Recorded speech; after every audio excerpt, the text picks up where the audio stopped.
अवधूत चिंतन श्री गुरुदेव दत्त श्री स्वामी समर्थ महाराज की जय. श्री स्वामी समर्थ. सर्व ताई आणि दादांना तुमचं सर्वांचं स्वामी समर्थ माझी आई या चॅनलमध्ये स्वागत आहे. आजचा दिवस स्वामी महाराजांच्या कृपेने तुमचा सुखाचा आणि आनंदाचा जाऊ ही स्वामीचरणी प्रार्थना करून आजच्या नवीन व्हिडिओला नवीन सेवेला सुरुवात करूया. तर बघा, जेव्हा आपलं भाग्य आणि आपलं नशीब साथ देत नाही तर त्यावेळेस बऱ्याच वेळेस काय होतं की आपल्या जीवनामध्ये खूप सारे आपल्या मनामध्ये खूप सारे विचार येत असतात आणि नेमकं काय करावं आणि काय नाही हे समजत नाही आणि त्याच्यामुळे खूप आपण डिप्रेशनमध्ये जातो. खूप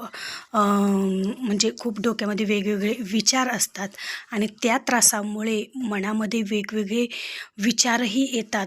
बघा, अक्षरशः काहींना तर सुसाईड करण्याचा सुद्धा त्यांच्या मनामध्ये विचार येतो.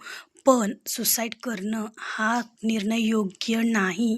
बघा, तुमच्या जीवनामध्ये जर खरंच तुम्ही खूप अडचणीत आहात, खूप त्रासात आहात, बघा प्रत्येक वेळेस काय होतं की तुम्ही सेवा करत असतात, वेगवेगळ्या सेवा करत असतात, खूप सारे कष्ट करत असतात. पण बऱ्याच वेळेस काय, तुम्ही कितीही कष्ट करा, कितीही प्रामाणिक कष्ट करा, पण त्या कष्टाला आणि नशीब तुमचं दोन्ही पण साथ देत नाही. असं बऱ्याच वेळेस प्रॉब्लेम, अडचणी तुम्हाला तुमच्या जीवनामध्ये घडत असतात आणि ते प्रॉब्लेम, अडचणी तुमच्या आयुष्यात होत असतात. मग कितीही कष्ट करा तुम्ही प्रामाणिक, कितीही काही ना काही अशाच अडचणी तुमच्या जीवनामध्ये सदैव येतात. मग ह्या अडचणीचा सामना करण्याची ताकद तुम्हाला मिळावी, त्यासाठी बघा, मनामध्ये कोणतेही वाईट विचार आणायचे नाहीत. फक्त आणि फक्त तुम्हाला एकच काम करायचं आहे. बघा, ज्यावेळेस तुम्ही स्वामी महाराजांना शरण जाचाल, स्वामी महाराजांची सेवा करायला सुरुवात करचाल, तेव्हा तुमच्या जीवनातील 99% प्रश्न सुटणार सुटणार आणि 100% तुमचं आयुष्य हे बदलून जाणार. ते म्हणजे हे एक आयुष्यामध्ये जर तुम्ही काम केलं तर. बघा, तुम्हाला काय करायचं आहे ते मी तुम्हाला व्हिडिओच्या शेवटला सांगणारच आहे. तर बघा, तुम्हाला काय करायचं आहे, जीवनामध्ये चढ उतार हा प्रत्येकाच्या येतो असतो. प्रत्येकाच्या आयुष्यामध्ये दुःख असतं, प्रत्येकाच्या आयुष्यामध्ये सुख असतं. हा सुख दुःखचा प्रवास हा ऊन सावलीसारखा खेळ हा नेहमी प्रत्येकाच्या आयुष्यात चालूच असतो. पण हारून जायचं नाही. बघा, सुसाईड करणं हा त्याच्यावरचा एकमात्र उपाय नाही. तुम्ही यासाठी स्वामी महाराजांच्या सेवेमध्ये आवर्जून या. बघा, आपण खूप सारं दानधर्म करत असतो, खूप साऱ्या सेवा करत असतो आणि बऱ्याच वेळेस हीच सेवा आपल्या कठीण अवघड वेळेस आपल्याला ही सेवा कामी येत असते.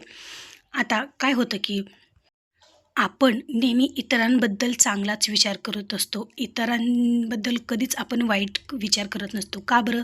कारण आपण स्वामी सेवेकरी आहोत आणि हेच संस्कार आपल्यावर स्वामी महाराजांच्या मार्फत आपल्यावर आलेले असतात. हेच संस्कार की कोणाबद्दल वाईट बोलायचं नाही, ऐकायचं नाही किंवा कोणाचं वाईट करायचंही नाही.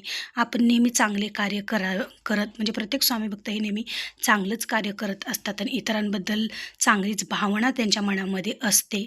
तरी पण स्वामी भक्त असला तरी पण आयुष्यामध्ये जे काही आपले प्रारब्ध आहेत, कर्म आहेत, त्यानुसार आपल्या आयुष्यामध्ये अडचणी येतच असतात आणि त्या अडचणीला आपल्याला सामना करावाच लागतो. पण सर्व काही करूनही आणि खूप सारे कष्ट करूनही काय होतं की आपल्याला कितीही कष्ट करा पण आपल्याला त्या कष्टाचं फळ मिळत नाही. कितीही काही चांगले कामं करायला हाती घ्या, काहीतरी चांगलं करायला गेलं की त्याच्यात काही ना काही अडथळा येतो आणि ते काम आपलं रद्द होतं. असे बरेचसे प्रॉब्लेम आपल्या जीवनामध्ये येतात. मग बऱ्याच जणांना वाटतं की ती स्वामी सेवा करते तरी पण तिच्या जीवनामध्ये असं आहे, किंवा तुम्ही स्वामी सेवेकरी नसाल तरी बी तुमच्या जीवनामध्ये असं होत असेल, तर बघा, ज्याच्या त्याच्या कर्माचा खेळ आणि प्रारब्ध. तुम्ही ज्यावेळेस स्वामी महाराजांची सेवा कराल, सेवा करून करून तुमचे प्रारब्ध हे संपतील आणि तुमचे जे कर्म आहेत तर ते कर्मसुद्धा कमी होण्यास मदत होईल तुमची या सेवेने. तुम्हाला काय करायचं आहे, बघा, बऱ्याच वेळेस आपल्या जीवनामध्ये असे संकट आले की आपल्याला खूप रडू येतं. बघा, आपण कोणत्या तर जवळच्या व्यक्तींजवळ रडतो, सर्व काही आपलं जे काय मनातील दुःख आहे तर ते सांगतो. पण ती व्यक्ती काय करते, रडून ऐकते आणि हसून सगळ्या दुनियेला सांगत असते. पण एकमेव अशीच व्यक्ती आहे, ती म्हणजे आपली स्वामी माऊली.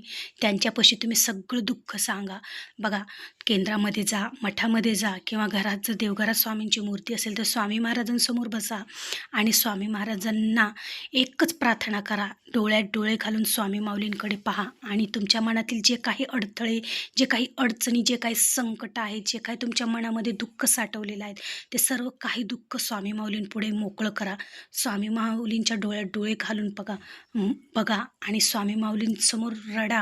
सगळं काही तुमच्या मनामध्ये जे दुःख साठवलेलं आहे ते दुःख सगळं काही स्वामी महाराजांना सांगा. बघा, स्वामी माऊलींना तुमच्या आयुष्यात जे काही दुःख आहे, जे संकट आहेत, ते सर्व काही स्वामी महाराजांना माहीत असतात. त्यांना काहीही सांगण्याची तुम्हाला गरज लागणार नाही. तरी पण स्वामी माऊलींना तुम्ही शरण जा. स्वामी महाराजांपुढे बसून तुमचं सर्व काही दुःख स्वामी महाराजांना सांगा.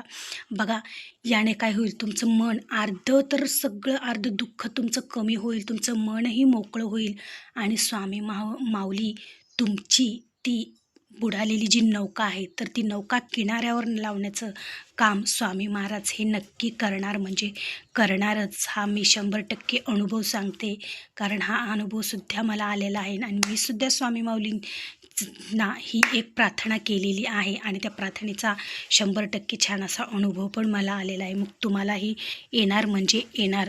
तर आवर्जून ताईंनो, तुम्ही हे एक काम नक्की करा. स्वामी माऊलींसमोर बसा, डोळ्यात डोळे घाला, स्वामी माऊलींना सर्व काही सांगा, स्वामी माऊलींपुढे रडा. सगळे काही जे दुःख आहेत ते स्वामी माऊलींना सांगा. बघा, तुमचं नक्कीच अडचणीतून, संकटातून निवारण होणार म्हणजे होणार. आणि ज्याच्या पाठीशी स्वामी माऊली आहेत, ज्याच्या डोक्यावर स्वामी माऊलींचा हात आहे, तो व्यक्ती आयुष्यात कधीही हारू शकत नाही. त्याच्या जीवनामध्ये एक नवीन किरण, एक नवीन आशेची किरण येणार म्हणजे येणार आणि ते फक्त स्वामी माऊलींच्या कृपेने. तर बघा, तुम्ही आवर्जून ताईंनो, तुमच्या जीवनामध्ये जर अशा अडचणी असतील, असे दुःख असतील, तर आवर्जून हे एक काम तुम्ही नक्की करा. बघा, जीवनात कधीही तुम्हाला हारण्याची वेळ येणार नाही. जीवनामध्ये कधीही तुम्हाला कोणापुढे हात पसरण्याची वेळसुद्धा स्वामी माऊली येऊ देणार नाहीत. फक्त आणि फक्त स्वामी माऊलींचं नामस्मरण करत राहा. फक्त आणि फक्त स्वामी माऊलींचं नाम जप करत राहा. बघा, तुम्ही स्वतः अनुभवाल किती तुमचं मन मोकळं होतं. तुम्ही काही असो, सुख असो, दुःख असो, सर्व काही स्वामी माऊलींजवळ सांगत जा. सर्व काही स्वामी माऊलींना सांगत जा. एक आपले आईवडीलना जसं आपण सांगतो ना, तर तसंच स्वामी माऊलींना सांगा. एखादी जवळची व्यक्तींना आपण सगळं कसं शेअर करतो, तसं स्वामी महाराजांना सांगा. बघा, नक्कीच त्याच्यावर तुम्हाला काही ना काही स्वामी माऊली काही ना काही तुम्हाला उपाय आणतील, कोणत्या ना कोणत्या. बघा, आता प्रत्यक्ष स्वामी महाराजच तुमच्या समोर येतील का, असं सुद्धा होऊ शकतं. पण असं नाही जरी झालं, प्रत्यक्ष स्वामी माऊली जर तुमच्या समोर येऊन तुम्हाला या अडचणीतून नाही बाहेर काढलं, तर कोणत्या ना कोणत्या व्यक्तीच्या रूपात येऊन स्वामी माऊली तुमची ती अडचण दूर करतील, तुम्हाला त्या अडचणीतून बाहेर मार्ग दाखवतील. एखादी व्यक्ती येऊन तुम्हाला काहीतरी मार्ग सांगेल किंवा तुमचे आईवडील सांगतील. प्रत्यक्ष स्वामी माऊलींच्या कृपेने कोणत्या ना कोणत्या रूपामध्ये तुम्हाला काही ना काही एकदा कुठेतरी काहीतरी